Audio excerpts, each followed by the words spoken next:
4.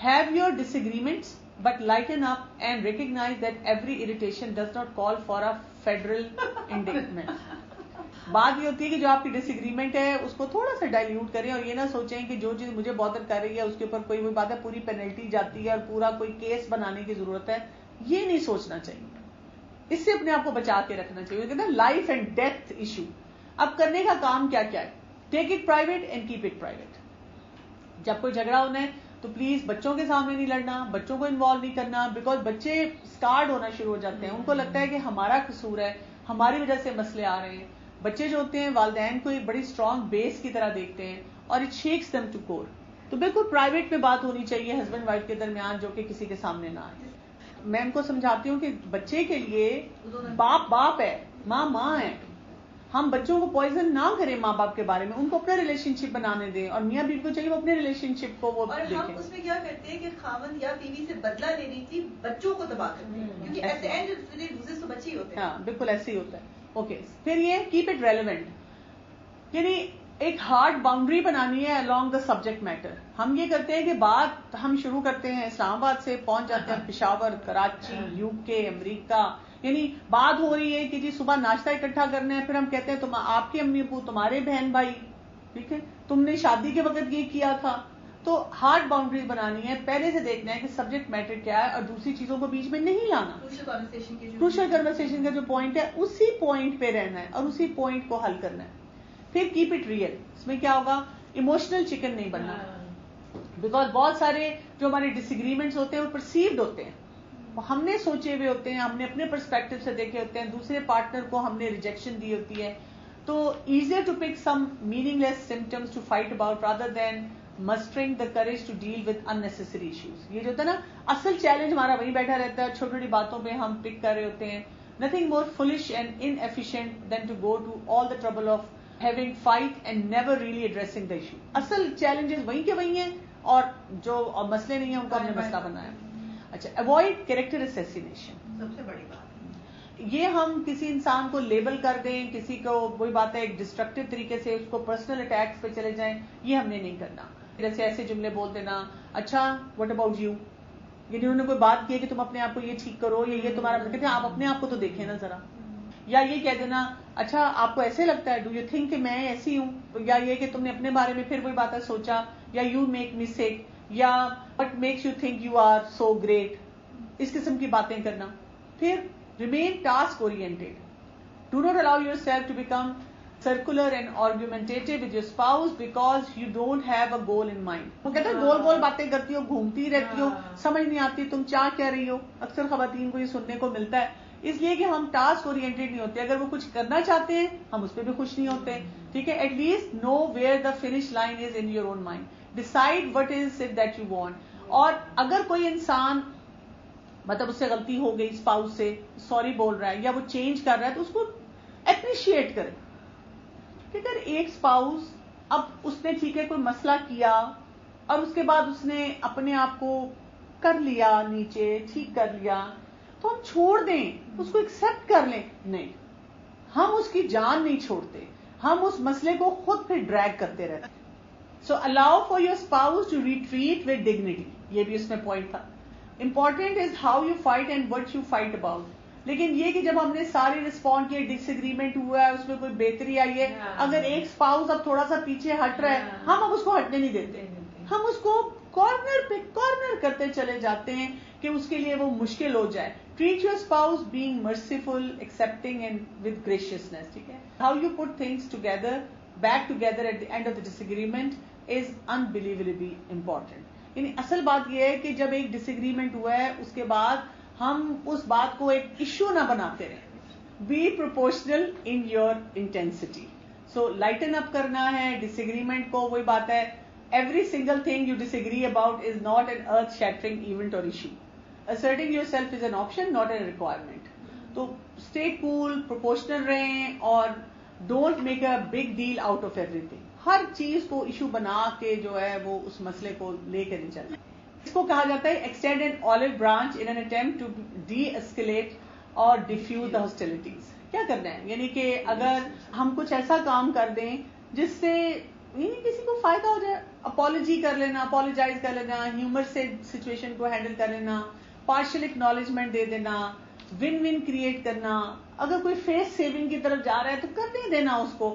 ہم تو کہتے ہیں اچھا پکڑے گئے نا تو دیکھا, اب میں نے کارنر کر لیا ہے تو پورا ان کو سبق سکھا کے میں نے کر. کوشچن نمبر 5 ہے, how do I deal with drug and alcohol abuse in my relationship. اگر کسی ریلیشن شپ میں اب ڈرگز آ گئے تو پھر کیا کیا جائے. اس کے لیے پالیسی یہ ہے, drop dead, zero tolerance, deal breaker. یعنی یہ وہ اب سچویشن ہے جس میں اب آپ نے ایک لائن ڈرا کرنی ہے. When you are dealing with a drug or alcohol control spouse, you are dealing with drug and not your spouse.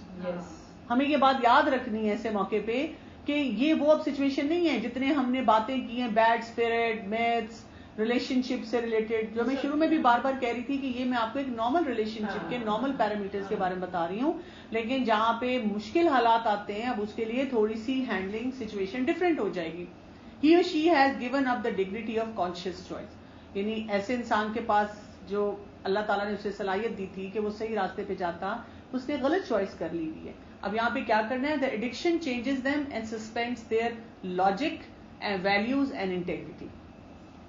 کہ ایڈکشن کی وجہ سے وہ انسان نارمل نہیں ہے, وہ نارمل طریقے سے نہیں سوچ رہا, وہ نارمل طریقے سے کام نہیں کر رہا, اس کا ذہن نہیں کام کرتا. آپ کو پتا ہے نا 3 ایریاز ایڈکشنز کی وجہ سے, سبسٹنس یوز کی وجہ سے افیکٹ ہوتے ہیں. ایک ہمارا پری فرنٹل کارٹیکس ہوتا ہے جس کی وجہ سے وہ ڈیسیژن میکنگ صحیح نہیں کر سکتے.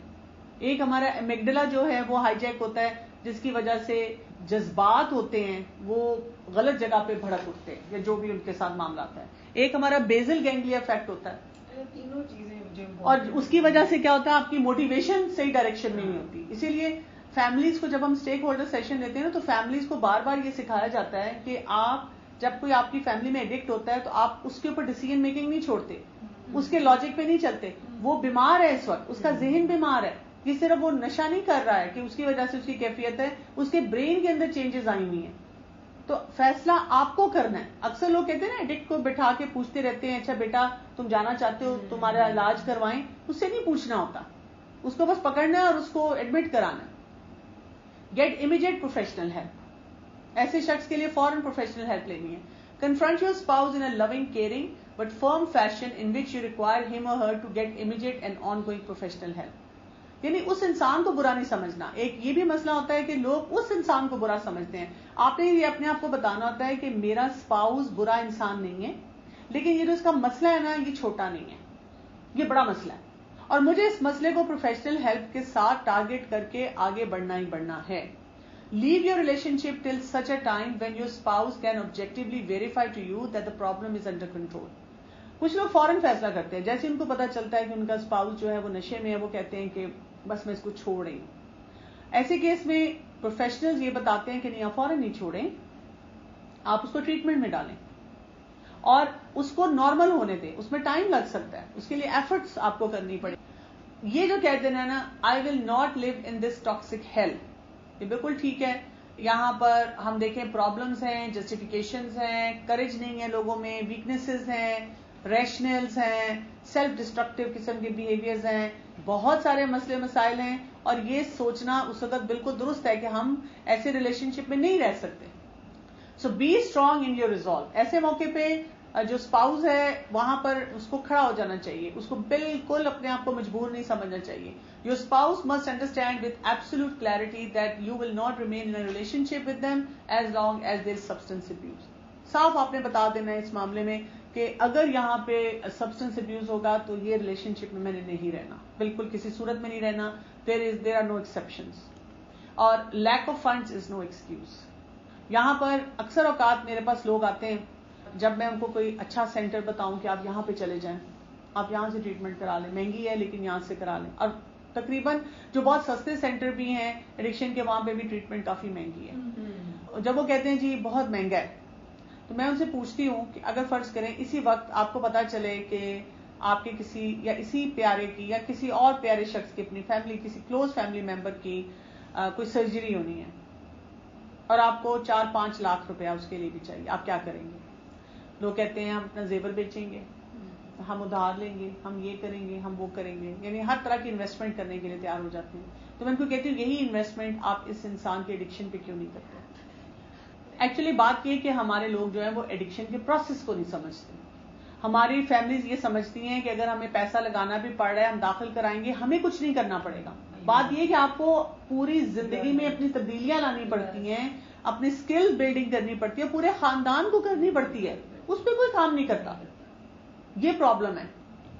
کہیں نہ کہیں سے انسان اپنے آپ کو بتائے کہ جی مجھے یہ کام کرنا ہے. Most programmes cost much less than what your addicted partner is spending on alcohol اور ڈرگس. یاد رکھیے گا, جتنا خرچہ لوگ اس پہ کر چکے ہوتے ہیں ڈرگس پہ اور اس سارے پروسیس میں, اس کے نقصانات, ایکسیڈنٹس ہو رہے ہیں, چیزیں گھروں سے چوریاں کر رہے ہیں, اس سے بہتر ہوتا ہے کہ آپ اس کو پروگرام میں انویسٹ کریں.